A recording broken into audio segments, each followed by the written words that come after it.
అమీర్పేట్లో భారీ అగ్ని ప్రమాదం జరిగింది. మైత్రివనం ఎదురుగా ఉన్న కేఎస్ఆర్ ఫ్యాషన్స్ భవనంలో మంటలు చెలరేగాయి. ఈ వెంటనే అగ్నికీలలు వేగంగా వ్యాపించాయి. సమీప దుకాణాలకు మంటలు అంటుకున్నాయి. ఇక ఒక్కసారిగా మంటలు చెలరేగటంతో స్థానిక వ్యాపారులు, ప్రజలు భయాందోళనకు గురవుతున్నారు. వెంటనే ఘటనా స్థలానికి చేరుకున్న అగ్నిమాపక సిబ్బంది ఫైర్ ఇంజన్తో మంటలను అదుపుకు తెచ్చే ప్రయత్నం చేస్తున్నారు. సహాయక చర్యల్లో పోలీసులు నిమగ్నమయ్యారు. ఈ ఘటనపై అప్రమత్తమైన అధికారులు పరిస్థితిని పర్యవేక్షిస్తున్నారు.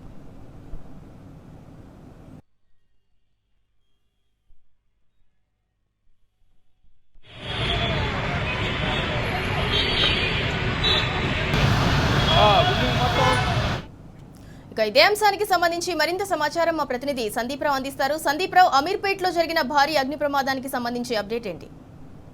ఇంకా ఫైర్ ఫైటర్స్ ఇంకా కూడా వాళ్ళు విధులు నిర్వర్తిస్తున్నారు. ఇంకా మంటలార్పే ప్రయత్నం చేస్తున్నారు. ఎందుకంటే అగ్ని ప్రమాదం చోటు చేసుకున్న తర్వాత అగ్నికీలలు తీవ్రంగా ఎగిసిపడుతున్నాయి. అలాగే పూర్తిగా బూడిదమయం కావడంతో మొత్తం కూడా అందులోంచి అగ్నికీలలు ఎగిసిపడే ప్రమాదం ఉంది. చుట్టుపక్కల దుకాణ సముదాయాలకు కూడా రావడంతో పూర్తి స్థాయిలో ఇంకా కూడా సహాయక చర్యలు అయితే కొనసాగుతున్నాయి. అదృష్టవశాత్తు ఎవరికి కూడా ఎటువంటి ప్రమాదం జరగలేదు, కానీ మొత్తం ఆస్తి నష్టం అయితే తీవ్రంగానే జరిగింది. ఇంకా కూడా వివిధ ప్రాంతాల నుంచి ఫైర్ సిబ్బంది మొత్తం కూడా చేరుకుంటుంది. మరొక 15 నిమిషాల్లో ఈ మంటలు పూర్తి అదుపులోకి వచ్చేటువంటి అవకాశం అయితే కనిపిస్తుంది. కానీ ఆస్తి నష్టం మాత్రము కోట్లలో ఉన్నట్టు మనకు తెలుస్తోంది. ఎందుకంటే టాయ్స్ అలాగే క్లాత్ స్టోర్ కాబట్టి అక్కడ నుంచి మొత్తం కూడా కాలిపోయినాయి. దీంతో ఆ పక్కన దుకాణ సముదాయాలు కూడా వ్యాపించాయి.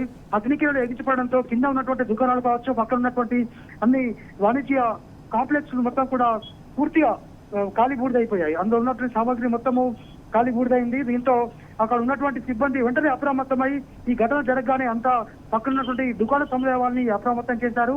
అయితే వాళ్ళంతా కూడా బయటకు పరిగెత్తుకుంటూ రావడం జరిగింది. స్థానిక పోలీసులకు అలాగే ఫైర్ సిబ్బందికి సమాచారం ఇవ్వడంతో పూర్తిగా కూడా వాళ్ళు ఎవరికి ఎటువంటి ప్రమాదం జరగలేదు. ఫైర్ ఇంజన్ ఘటన జరిగిన 10-15 నిమిషాల తర్వాత చేరుకున్న తర్వాత మంటలు ఆర్పేటువంటి ప్రయత్నం అయితే చేసినారు. ఇంకా కూడా కొనసాగుతుంది. ఇంకా మంటలు ఆర్పే ప్రయత్నం చేస్తున్నారు.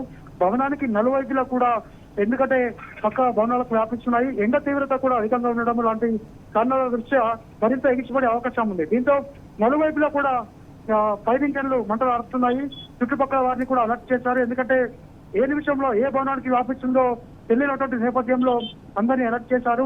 పక్కన ఉన్నటువంటి దుకాణ సముదాయాలు కావచ్చు, నివాస గృహాలు కావచ్చు, వాళ్ళందరినీ కూడా బయటకు పంపించారు. స్థానికులు కూడా వీళ్లకు అధికారులకు సహకరిస్తూ మంటలను అదుపు చేసే ప్రయత్నం అయితే చేస్తున్నారు. చిందూరా సందీప్ రావు, ఇటీవలే చూసుకున్నట్లయితే సేమ్ మైత్రివనంలో అగ్ని ప్రమాదం సంభవించింది. ఇన్స్టిట్యూట్లో ఉన్న స్టూడెంట్స్ అందరూ కూడా సేఫ్గా బయటకు వచ్చారు.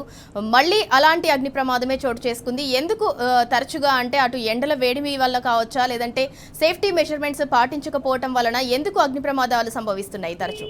రైట్, 100% సేఫ్టీ మెజర్మెంట్స్ వాడాలి. ఖచ్చితంగా అగ్నిమాపకు సంబంధించి ఫైర్ సేఫ్టీ ఖచ్చితంగా ఉండాలి. కానీ చాలా భవనాలకు ఎటువంటి సిచ్యువేషన్ కూడా లేదు, ఎవరు కూడా దాన్ని పాటించట్లేదు. మరి అధికారుల లోపం చెప్పుకోవచ్చు. ఏదైనా ఘటన జరిగిన తర్వాతనే అధికారులు స్పందించి మరుసటి రోజు హడావుడి చేస్తున్నారు తప్ప ఎక్కడ కూడా దీనికి సంబంధించి మెజర్మెంట్స్ అయితే పాటించట్లేదు. మనకు క్లియర్ కట్ గా అర్థమవుతుంది.